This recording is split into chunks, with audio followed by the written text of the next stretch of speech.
Coucou tout le monde, c'est Ava. Hello tout le monde, c'est Charles.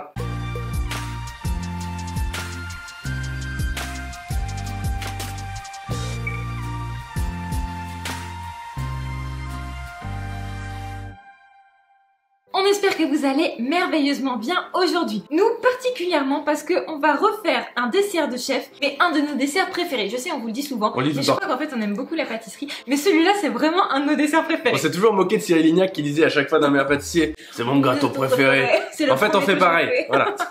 Donc aujourd'hui on réalise le tiramisu de Yann Couvreur qui est, comme vous le savez maintenant, un des chefs vraiment qu'on préfère en France, qui a des boutiques à Paris qui sont absolument extraordinaires. D'ailleurs on a trouvé la recette une fois de plus dans son livre. Son ancien livre parce qu'il en a un nouveau. C'est vrai, dans un de ses nombreux livres qu'on vous conseille à 100% parce qu'il est vraiment extraordinaire. Les recettes sont toutes bien calibrées, elles sont top. Et donc c'est un tiramisu ici qui est classique. Il est classique, mais non pas... Il est classique, mais il a quand même l'air délicieux. Il va y avoir à l'intérieur un biscuit cuillère ou biscuit à la cuillère, je crois que les deux peuvent se dire. Là c'est un biscuit fourchette vraiment. J'étais sûre que t'avais pas une blague de On va venir l'imbiber avec un imbibage au café. Le tout avec une mousse mascarpone qui a l'air juste, en lisant la recette rapidement, extraordinaire. Saupoudrée de cacao. Basta. Un peu de repos et c'est parti pour une dégustation de folie, je pense. Vous êtes nombreux à nous demander d'ajouter dans la description le nombre de gâteaux ou d'entremets, peu importe, que vous pouvez faire à la maison avec les ingrédients. C'est indiqué au tout départ quand on met ingrédients pour 6 ou je sais pas combien de machin. Donc n'hésitez pas à aller vraiment fouiller dans la description, vous avez toutes les informations normalement, que ce soit les ingrédients, les ustensiles ou combien de desserts vous pouvez faire avec ces ingrédients. Bon, sur ce, on va lancer la recette et on va lancer le sirop d'imbibage, même s'il n'y a pas de sucre dedans, vous allez voir, parce qu'il doit reposer 24 heures. C'est parti. On va commencer par moudre nos grains de café. Donc nous, on n'a pas de quoi moudre réellement, donc on va mixer pour vraiment récupérer tous les arômes. On va faire chauffer notre eau dans une casserole jusqu'à avoir un léger frémissement. Il faut vraiment que ça fume bien. On récupère notre eau, on vient y plonger notre café, on mélange et là, on va le laisser infuser. Donc à vous de voir le temps que vous avez pour infuser, idéalement 24 heures. Nous on n'a pas eu 24 heures par exemple, c'est pour ça que notre mélange est encore fumant. On le récupère, on essore bien les grains de café pour récupérer vraiment tous les arômes et on réserve. Si vous n'avez pas 24 heures, c'est pas grave du tout. Faites 3 heures, faites 2 heures, mais si vous avez qu'une heure, c'est pas grave. Le but, c'est quand même de sentir le café. Donc, plus longtemps que vous allez le laisser dans cette eau, plus ça sentira le café. Si vous laissez 5 minutes, vous abusez. Changez de recette. Maintenant, on se lance dans la confection du biscuit cuillère. Un biscuit qui est ultra traditionnel, délicieux. C'est parti. Dans le bol de votre robot, vous pouvez mettre les jaunes d'œufs avec la moitié du poids du sucre.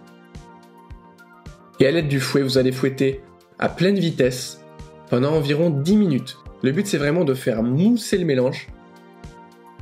Et pendant ce temps, dans un cul de poule, on va mettre la totalité des blancs d'œufs et un tiers du reste du sucre. Et on commence à fouetter jusqu'à ce que le mélange devienne mousseux, bulleux, comme ici. À ce moment-là, on ajoute un nouveau tiers du sucre et on fouette jusqu'à ce que ça épaississe un petit peu. On ajoute le dernier tiers et on va les monter à texture de mousse à raser, comme ici. Pas trop monté, ça donnera beaucoup de légèreté au biscuit. Une fois que les jaunes sont bien blanchis, on peut ajouter à l'intérieur un tiers de notre meringue qu'on mélange tranquillement au fouet. Vous voyez, on a une belle texture mousseuse. Puis on ajoute la totalité restante des blancs d'œufs montés et on les mélange à l'aide d'une maryse en faisant ce mouvement du bas vers le haut. Alors soit vous penchez votre cul de poule, soit vous le tournez d'un quart de tour à chaque fois, les deux techniques fonctionnent. Et une fois que c'est bien incorporé, on tamise la farine par-dessus et on l'incorpore avec exactement le même mouvement. Tamiser vous permettra d'éviter d'avoir des grumeaux à l'intérieur de votre biscuit. Et le geste que l'on est en train de faire vous permet d'éviter que les blancs retombent. Ça donne un biscuit qui est très aérien. Puis on le met dans une poche munie d'une douille de 16 mm et on dresse deux cercles, un plus petit que l'autre. Ici on a fait 14 et 16 cm de diamètre parce que ça correspond exactement au bol à l'intérieur duquel on va déposer notre tiramisu. Mais faites comme vous voulez chez vous en fonction du bol que vous allez utiliser. Regardez la technique de pochage qu'on appelle à la tombante. Ça consiste à mettre sa douille bien au-dessus de la surface et de laisser tomber un joli cordon. Une fois que c'est fait, on saupoudre légèrement de sucre glace. Ça va donner un petit peu de croustillant sur le biscuit. Et on peut enfourner à 170 degrés pendant une dizaine de minutes. Le biscuit ne doit pas être trop coloré, comme ici. On sort immédiatement de sa plaque pour stopper la cuisson et on réserve. On va terminer avec la mousse mascarpone. On va venir monter notre petit tiramisu. Alors nous, on l'a mis dans un bol assez grand. Vous pouvez faire des portions individuelles. Faites-vous plaisir, mais dans ces cas-là, adaptez votre biscuit. Si vous en faites un grand comme ça va pas rentrer dans un bol comme ça. Dans le bol du robot, vous mettez les œufs entiers avec le sucre semoule. Et on va battre le tout à forte vitesse jusqu'à ce que le mélange triple de volume. Ça peut prendre environ 10 minutes. Alors pendant ce temps, on va faire le reste de la préparation qui consiste à, premièrement, détendre le mascarpone. Ensuite, dans un cul de poule bien froid, on vient mélanger le mascarpone avec la crème liquide et on vient fouetter le tout pour avoir une belle texture de crème montée. Mais attention, toujours pas trop monté, on veut vraiment de l'onctuosité. Comme ceci. Une fois que notre mélange a triplé de volume, on peut le récupérer. Vous voyez, c'est une texture un petit peu de ruban. Et on va venir mélanger un premier tiers de ce mélange à la préparation crème mascarpone. On mélange le premier tiers au fouet pour détendre le tout. Puis on ajoute la totalité du mélange sucre et œuf qu'on ajoute délicatement à la maryse pour ne rien faire retomber. Pour avoir une super texture sans grumeaux comme ceci. Et on va l'utiliser tout de suite. Maintenant, on prend notre biscuit qui idéalement est encore tiède et notre sirop qu'on a fait tiédir également. Et on imbibe le dessous de notre premier biscuit cuillère. On l'imbibe généreusement et une fois déposé dans le plat, on imbibe généreusement également le dessus. Après, vous imbibez exactement comme vous aimez. Puis on dépose une première couche de crème. Regardez un petit peu l'épaisseur qu'on met, c'est un bon centimètre d'épaisseur.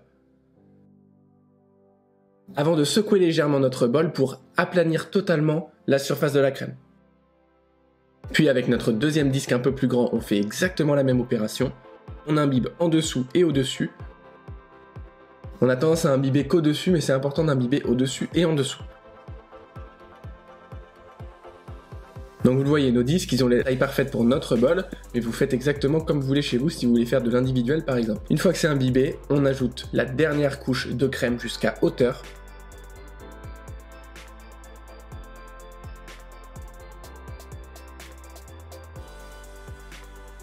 On lisse légèrement à l'aide d'une cuillère pour avoir quelque chose de bien plat.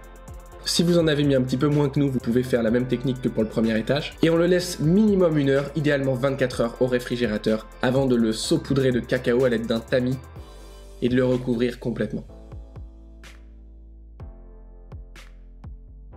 Et c'est parti pour une dinguerie.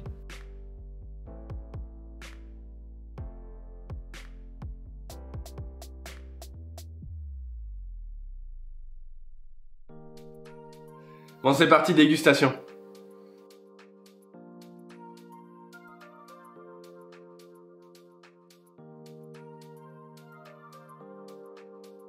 On se croirait en Italie. Je veux dire, c'est le tiramisu de mon enfant. J'allais dire de ma grand-mère. Jamais allé en Italie, on n'a jamais eu de grand-mère. Merci. On est déjà allé. C'est son cadeau de 20 ans, mais apparemment c'est faux. Wouah, la vache. C'est un tiramisu quoi. Ah ouais, non, là c'est un tiramisu. Ah ouais. Pour tout vous dire, on l'a dégusté une fois qu'on l'a terminé. Et là, on le déguste le lendemain. Théoriquement, un tiramisu, je crois que ça se laisse vraiment 24 heures au réfrigérateur. C'est encore meilleur. Ah ouais, non mais franchement, le biscuit qui est imbibé, on aurait pu l'imbiber un peu plus. Hein. Ouais. Vous avez vu la découpe, n'hésitez pas en fait à limite mettre votre sirop dans un bac et venir plonger aller-retour votre biscuit. Là, il y aura encore plus de gourmandise, encore plus le goût de café. N'hésitez pas. Après, ça c'est ultra perso. Il y a des gens qui aiment pas quand c'est trop imbibé, il y a des gens qui aiment quand c'est mouillé.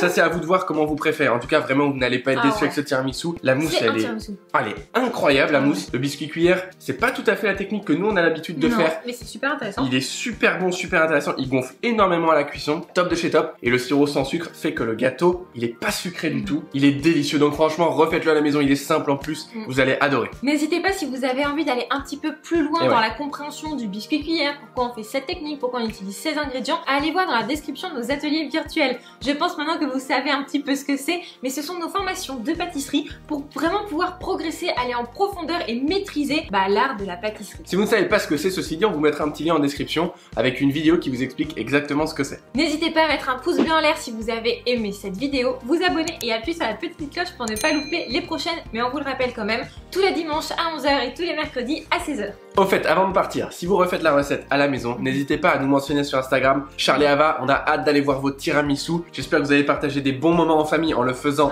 et en le dégustant, mais j'en suis absolument certain. Sur ce, pâtissez bien, profitez bien, on vous embrasse, à bientôt.